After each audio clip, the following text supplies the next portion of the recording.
So all summer long, 22 News is going to be encouraging people throughout Western Massachusetts to join in the spirit of caring. And through this endeavor, we hope to make our community a better place by promoting caring for those in need and the environment. So currently we're recognizing first responders during our Summer of Caring, and one group of first responders, paramedics, save lives every day. But today they're going to save your family from frowning. Dave Pelletier is the general manager of AMR Western Mass, and he's here to make our grilling great. Dave, great to have you here. Thank you for having me. Thank you very much. Before we get started, Ash and I were talking earlier, I could never imagine doing the job that you do. I have so much respect for it. Take us through an average day.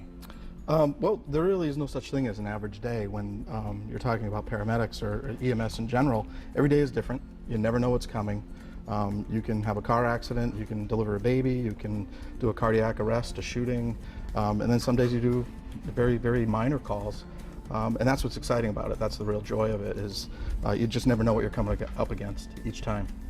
Do you ever have any fear on a daily basis of what you may be up against? Other drivers.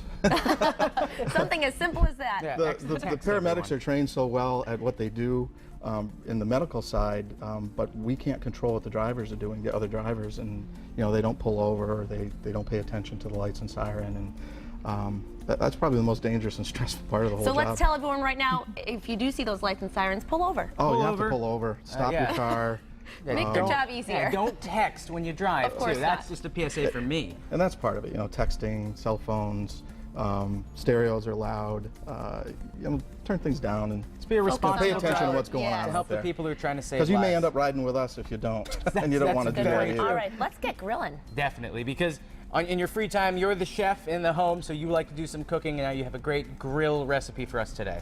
Yes, I have marinated sirloin strips, or tips, if you will, and some asparagus that we're going to grill, just a little salt and pepper, some olive oil, and Get those going some now. potato wedges that are Parmesan cheese with a little bit of oil as well, salt and pepper. Comes out nice, it's quick, you can do it the night before. Oh, that sounds good. Things just sit for a while, and cleanup is easy, and it's tasty. Now, normally we're doing this outside, but today we're going to show you that all you need is a grill pan and you can do it inside. Yeah. Ooh, that smells good. Doesn't it smell great? What were those marinating in? It's just Italian dressing with a little bit of Dijon mustard, a little salt and pepper. Oh and, my goodness. that's all it takes. So you don't have to go 20, 30 ingredients. You can, a couple things, let the ingredients do the talking, and you're good to go. And that's what I say. It's short, it's sweet, it's simple, it's quick, and cleanup is easy. So you have more time to play golf or go swimming.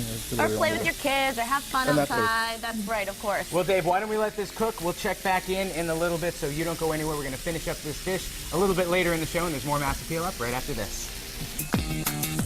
Welcome back to Mass Appeal. We're back with Dave Pelletier. He's the general manager of AMR of Western Mass, and we're finishing up our dish. Dave, thanks for sticking around. Now, we were talking during the break. A lot of people out there, they don't have jobs right now, or they're underemployed. If people are considering becoming a paramedic, what's it take? What's the skill set that one would need? Well, the first thing is you need to attend EMT school, first of all. It's probably the best thing to do, get you into the business, and you get to see what it's all about before you invest a lot of time and money in the paramedic program. It's about 140 hours of classroom time, and like I said, it really breaks you into the business, and you can see if it's really for you or not, because you've got to you have to have empathy, you have to be ready for things, work under stress, be able to think out of the box quite often. Hey, it's not for everyone. And physically, you have to be able to carry people and lift heavy weights and things like that, so it's not for everyone. At the paramedic level, it's about a 2-year process to be a paramedic by the time you're done with your classroom training, your clinical, and then your field precepting, and you become certified. So it's a long process, and it's a big investment of time and who you are, and of course, you want to make sure it's something you want to do. Now, what about you 30 years later? How do you feel about it? You've been in the field for so long, and now you're in more of a managing role. Do you love it? Do you love every day going to work? I live for my job. It's a fantastic thing. What we do for the public, the care we provide, it's very rewarding. I did my 100,000 calls, and now the younger guys are doing it, and technologically they're so much more advanced, and the tools they have are just incredible. And they really care about what they do, and the fire still burns deeply in my heart, or brightly in my heart. Well, I can see when I talk to you, you still have that job. passion for it, and Absolutely. it's so rare that people actually really have that passion for their job. So real quick though, let's plate up one of your favorite meals. We're making steak, we're making potatoes. Now, Ash was eyeing these potatoes. They're Parmesan and olive oil on them, right? Parmesan, olive oil, a little salt and pepper. And you kind of pre-cook them a little bit in the microwave. Just to soften them up? Just a few minutes, just to get the middles done. Otherwise, they burn. So here we're just trying to sear them. So I'm going to let you cook it up for the rest of the show. You can stick around as long as you want, fine by me. But here's our finished dish. And boy, Dave, this looks so great. I want to thank you for coming today, not only for the dish, but for the work that you do in the community. It's a pleasure having you. Thank you very much. It's the guys and girls out there, the guys and the women out there that are doing the job that really deserve the accolades. They're a great group. Very proud of them. Thanks, Dave. Thank you. Indeed.